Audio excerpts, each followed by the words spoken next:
Salut à toi, bienvenue dans ce format court. On continue à parler de complexes. On a parlé la dernière fois du forme algébrique d'un nombre complexe. Donc pour mémoire, la forme algébrique d'un nombre complexe Z, c'est la forme A plus IB. A, c'est ce qu'on appelle la partie réelle. B, la partie imaginaire. Et donc le I, c'est le fameux nombre dont le carré vaut moins 1. On a vu qu'il était possible d'avoir la forme algébrique assez facilement de n'importe quelle forme de nombre complexe en les multipliant, les additionnant, les soustrayant, puisque les règles sont les mêmes que dans R. En revanche, on n'a pas encore parlé des quotients. Pour une simple et bonne raison, c'est qu'en fait, on a besoin, avant, de parler de ce qu'on appelle le conjugué. Alors, qu'est-ce que c'est que le conjugué d'un nombre complexe Z ?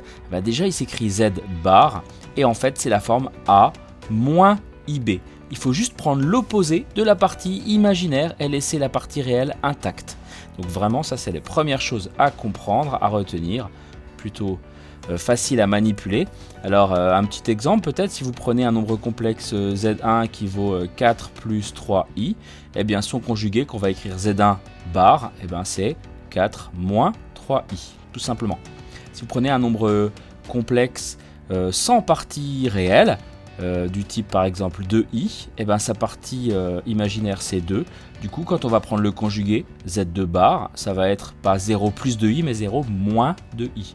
On écrit directement moins 2i. Vous savez également que les nombres réels sont des complexes, donc si je prends Z3 égale moins 2, c'est-à-dire moins 2 plus 0i, et ben son conjugué Z3 bar, ça va être moins 2 moins 0i, c'est-à-dire moins 2. Pour les nombres réels, le conjugué est égal au nombre lui-même. C'est pour ça que vous n'en aviez jamais entendu parler jusqu'à maintenant. Et puis un dernier exemple, si vous avez Z4 égale 1 moins 6i, et ben Z4 bar, ça va être 1 plus 6i. On prend vraiment l'opposé de la partie imaginaire. Ça, c'est la première chose. La deuxième, c'est qu'on va enfin pouvoir parler des quotients. Mais dans un premier temps, on va commencer par les inverses. Alors, quand vous avez, je vais prendre tout de suite un exemple, Z égale 2 plus 3i, on voudrait l'inverse de Z, 1 sur Z, c'est-à-dire 1 sur 2 plus 3i. Comment le mettre sous forme algébrique, ce truc-là ? Comment en gros faire remonter les i ? Eh bien tout simplement en utilisant le conjugué. Il y a un artifice de calcul qui consiste à multiplier le haut et le bas par le conjugué du bas, toujours. Donc ici le conjugué de 2 plus 3i c'est 2 moins 3i. Évidemment, on multiplie en haut et en bas, puisque c'est les mêmes opérations que dans R, donc on procédait de la même manière. Et pourquoi on fait un truc pareil ? Alors le numérateur ne nous intéresse pas trop, ici on développe 1, donc ça ne change rien, 2 moins 3i. C'est le dénominateur qui va être plutôt intéressant, puisqu'en fait on se retrouve avec une identité remarquable, du type, je vais peut-être pas écrire en bleu parce que c'est pas terrible, ou en tout cas pas ce bleu là. Une identité remarquable, je disais, du type a plus b facteur de a moins b. Et ça, vous le savez, ça fait a carré moins b carré. Donc ici, ça donne quoi concrètement ? J'ai 2 plus 3i facteur de 2 moins 3i, ça fait 2 au carré moins 3i au carré. Et du coup, en haut, toujours 2 moins 3i, bien sûr. Et en bas, 2 au carré 4. 3i au carré, 3 au carré, ça fait 9. Et i au carré, ça fait moins 1. Donc 9 fois moins 1, ça fait moins 9. Mais il y a déjà un moins. Donc ça fera plus et ça fera toujours plus dans ce type de configuration. Donc on se retrouve avec 2 moins 3i sur 13. En séparant un peu les choses, ça fait 2 treizièmes moins 3 treizièmes de i. Et on a bien une forme algébrique. Donc je récapitule comment on procède. On multiplie par le conjugué du dénominateur. C'est la première étape.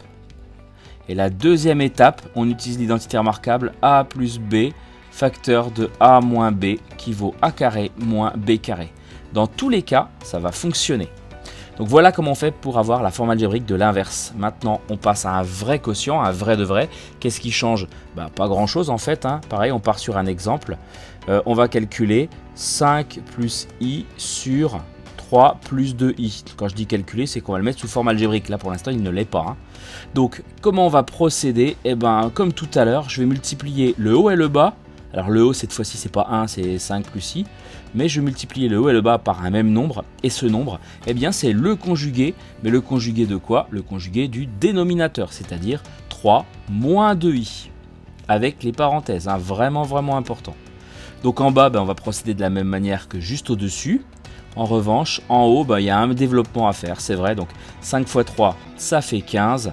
5 fois moins 2i, 5 fois 2, 10, ça fait moins 10i.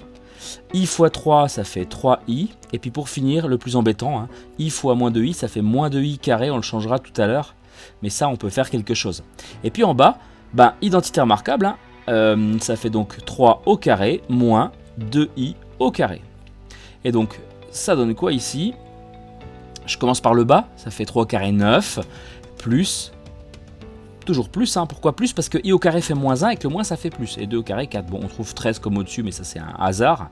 Et puis donc pour terminer avec le numérateur, i carré ça fait moins 1, donc 2 fois moins 1, ça fait, moins 2 fois moins 1, pardon, ça fait plus 2, donc en fait tout ça, ça fait plus 2. Le paquet qu'il y a là, ça fait plus 2. Donc je me retrouve avec 15 plus 2, 17.